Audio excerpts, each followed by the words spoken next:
Hello students, good morning dear students. आज इस video में हम लोग अजंता की चित्रकला इसके बारे में विस्तार से जानेंगे। अजंता की गुफाएं बाघुर नदी के किनारे एक घोड़े की नाल के आकार की चट्टानी क्षेत्र को काटकर बनाई गई है। इस घोड़े के नाल के आकार के पहाड़ पर 26 गुफाओं का कितने 26 गुफाओं का एक संग्रह है। यह गुफाएं चट्टानों पर काटकर बनाए गए बौद्ध स्मारक हैं।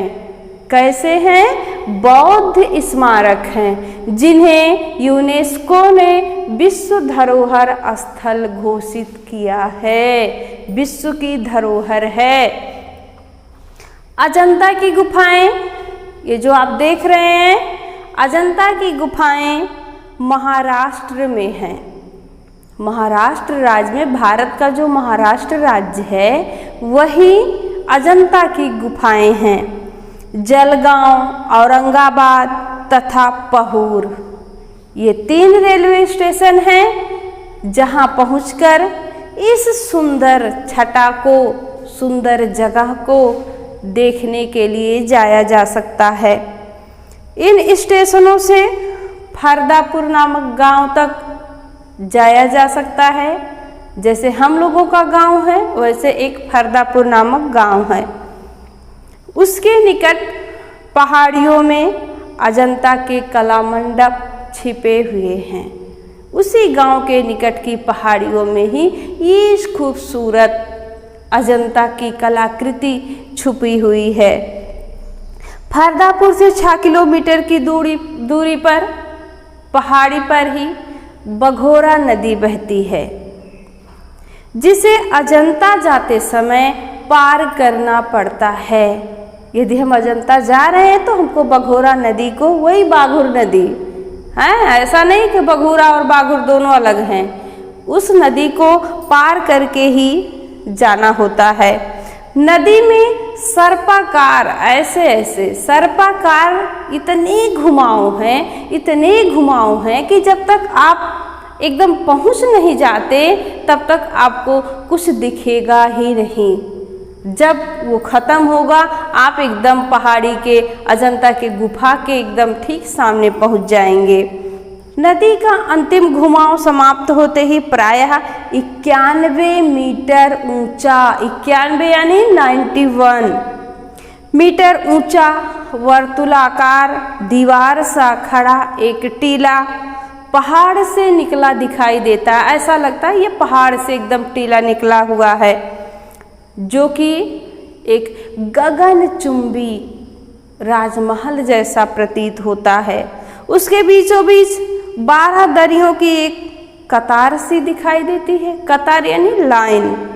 ये जो 12 दरियों वाली लाइन है, कतार है, यही अजंता की गुफाएं हैं, जो प्रवेश द्वार से लेकर ठेठ अंत तक, यानी शुरू से आखिरी तक भक्ति, उपासना, धैर्य, प्रेम, लगन एवं हस्त कौशल का संसार भर में सबसे अपूर्व उदाहरण है।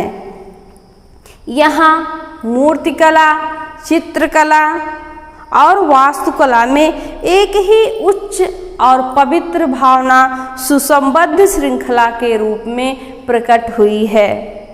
प्राकृतिक सौंदर्य भी अजंता के ऊपर मेहरबान है, यानी यहाँ का प्राकृतिक सौंदर्य भी अद्वितीय है।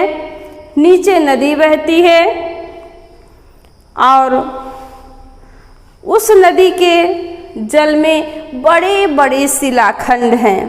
उनसे टकराता हुआ पानी गुफाओं के नीचे ठीक नीचे एक कुंड में इकट्ठा होता है।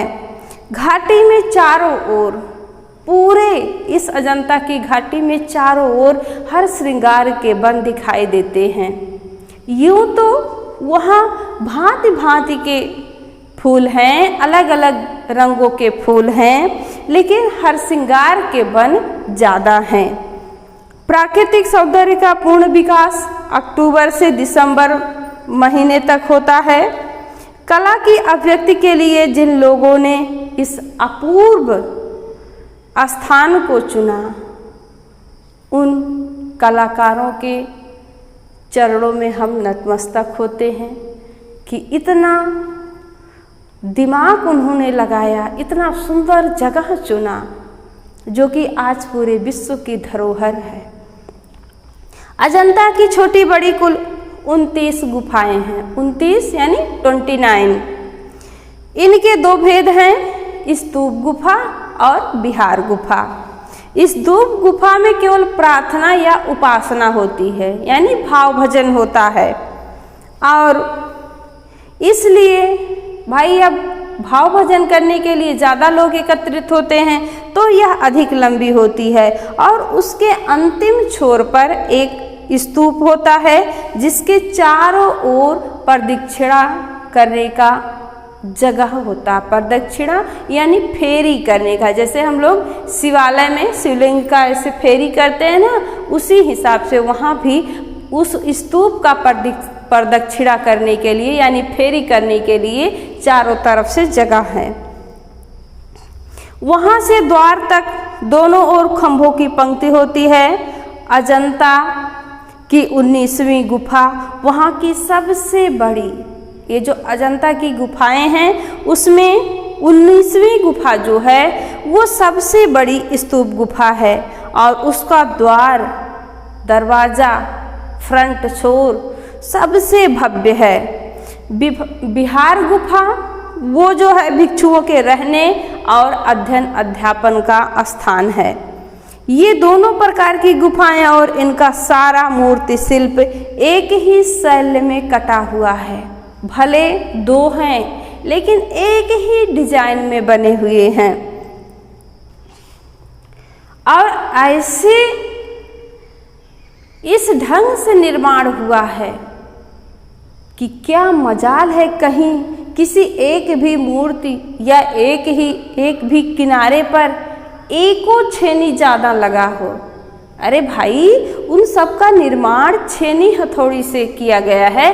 ऐसा नहीं है कोई सांचा ड्राई में निकाल के बस खड़ा कर दिए पिलर या मूर्ति स्तूप। लोगों ने छेनी हथौड़ी से पत्थरों को काट काट कर एक आकार दिया है। तो ऐसा इतना सुंदर ढंग से छेनी और हथौड़ी से काम करके बनाया गया है, कहीं ना कुछ कम है ना कहीं ज़्यादा। इस दृष्टि से वे सभी गुफाएं इस कलाकृति के दृष्टि से, इस कलाकारी के दृष्टि से सभी गुफाएं अत्यंत उत्कृष्ट हैं। किंतु गुफा नंबर 1 का जो लगभग 36 मीटर तक काटी गई है उसका कौशल तो एक अचंभा है।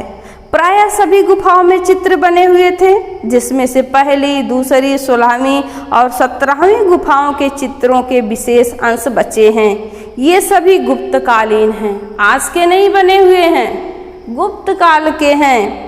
शेष गुफाओं में कहीं किसी का सुंदर मुख, कहीं खंडित हाथ पैर, कहीं घोड़े हाथी या उनके सवार, उस पर जो सवार हैं उनके कुछ चित्रों के अवशेष हैं।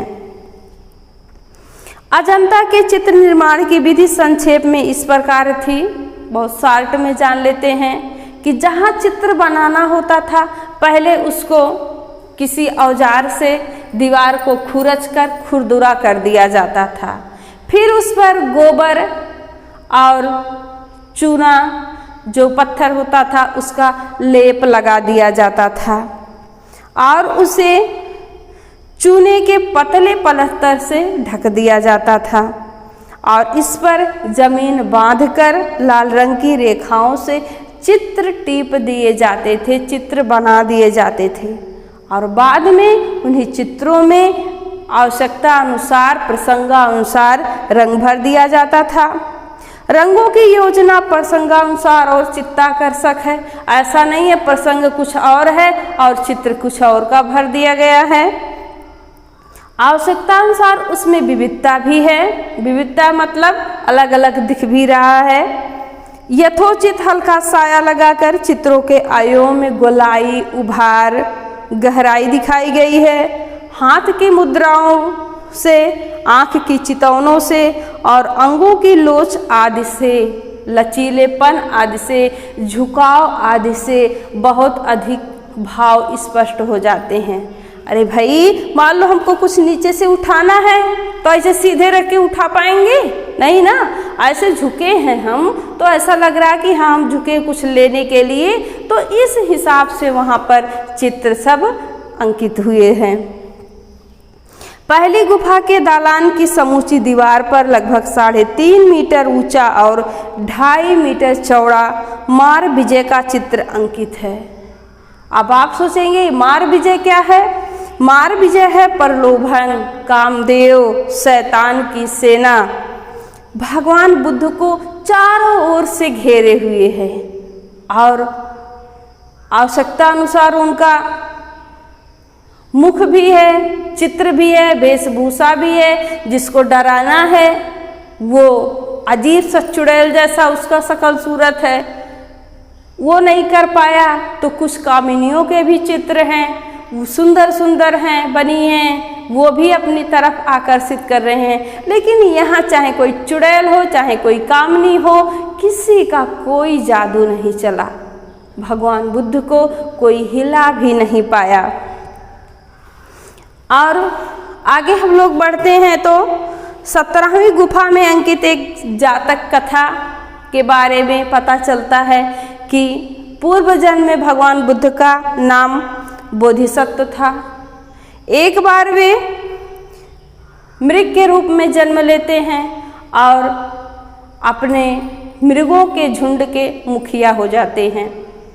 तो एक बार जिस जंगल में वे मृगों के झुंड के मुखिया थे, वहाँ का राजा शिकार खेलने जाता है और सभी हिरणों को पकड़ लेता है और अपने रसोइयों को जो भोजन बनाता है उसको राजा आदेश देता है कि एक एक हिरण प्रतिदिन भोजन बनाने में इस्तेमाल किया जाए। एक दिन संयोग से एक गर्भिणी हिरणी की बारी आती है तो ये बोधिसत्व बहुत दुखी होते हैं और उसकी जगह पर खुद को राजा के सामने प्रस्तुत करते हैं और कहते हैं आप इस गर्भिणी हिरणी को छोड़ दीजिए और उसकी जगह पर आप मेरा भोजन बनवाइए। राजा उनके व्यवहार से बहुत प्रभावित होता है और वह अहिंसा के मार्ग पर चलने का प्रण करता है और सारे हिरणों को छोड़ देता है। तो इस तरह से आज हमने इस वीडियो में अजंता की चित्रकला और उसमें और क्या क्या, उस चित्रकला में क्या क्या खूबियां हैं, इनके बारे में जाना। अगले वीडियो में हम कुछ और नया टॉपिक लेकर, कुछ रुचिपूर्ण टॉपिक लेकर उपस्थित होंगे। तब तक के लिए आप देखिए, समझिए, एंजॉय कीजिए। धन्यवाद।